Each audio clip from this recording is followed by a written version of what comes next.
Hai Closeters, welcome to Closet Indonesia YouTube channel. Ketemu lagi sama aku Puitika dan aku Vienna.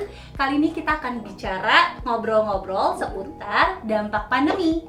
Kita tahu ya, dampak pandemi itu udah kita rasain hampir setahun ya, Vi? Iya, lama banget.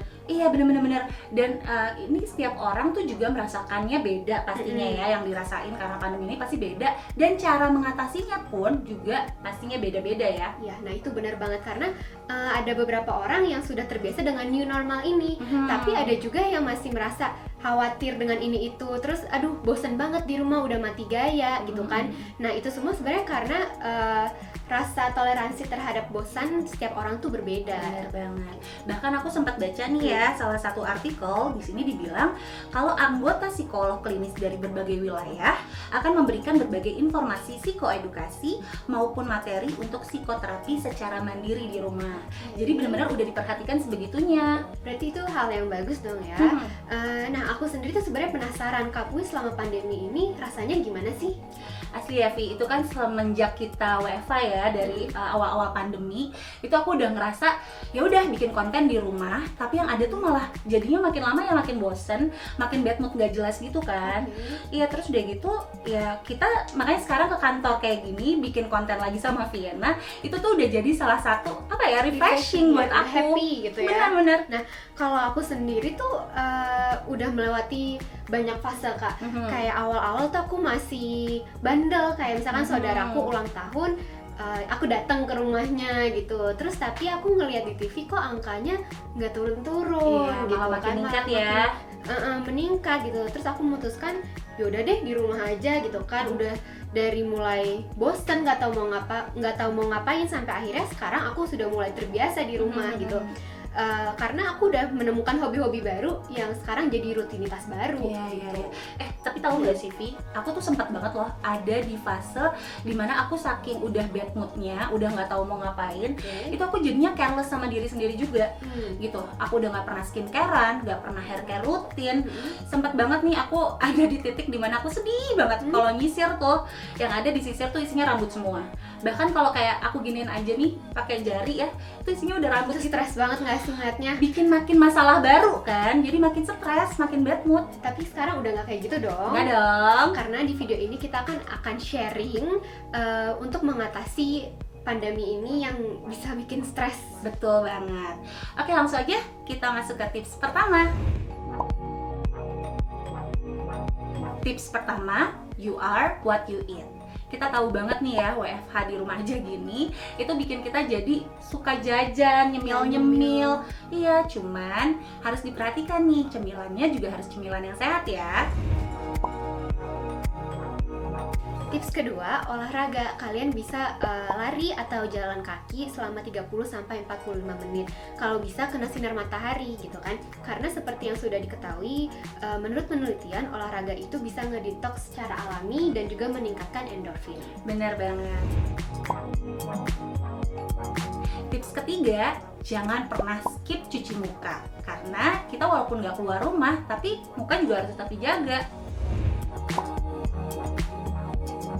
Keempat, karena kita belum kondusif untuk pergi ke salon dan kita harus tetap merawat kesehatan rambut kita, jadi kita bisa melakukan hair care rutin di rumah supaya rambut kita tetap sehat gitu kan, dan mudah diatur. Terus kalau misalkan rambut kita nurut gitu ya, pasti kita juga jadi good mood. Setuju. Gitu. Nah kita bikin video kali ini karena kita mau share tips hair care rutin kita selama pandemi. Karena percaya deh kalau misalkan rambut kita bagus, kita look good, pasti kita feel good. Nah, ngomongin soal hair care nih Vi, boleh dong di-share ke Closeters tips-tips Vienna gimana sih untuk hair care di rumah?